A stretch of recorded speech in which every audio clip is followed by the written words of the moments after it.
Македонија треба да прима афганистанци колку што примаат земите членки на Европската Унија, вели председателот на најголемата опозицијска партија Христијан Мицкоски. Побара хуманост да покажат помоćните држави, а не сиромашна држава како Македонија. Според него, влада која што не може да се грижи за своите граѓани и да им понуди пристоен и нормален живот, не може ниту на афганистанците.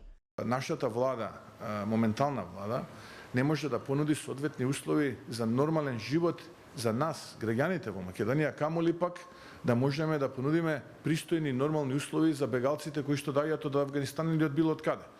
Така што јас очекувам да овој тип на хумани вредности биде манифестиран на дело од многу побогати и помоќни држави.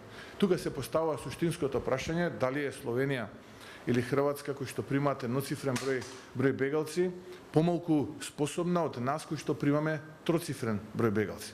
Од влада велат дека се вклучени во голема светска хуманитарна операција и граѓаните треба да бидат горди на тоа што им се помага на луѓе кои се во животозагрозувачка ситуација, како првата група која пристигна од Авганистан. Не се бегалци, тоа се луѓе кои што се вработени во меѓународни организации, кои што доаѓаат во Северна Македонија одреден период, додека да се средат сите документи за нивно продолжување до крајната дестинација, односно до Соединетите Американски држави или до трета држава.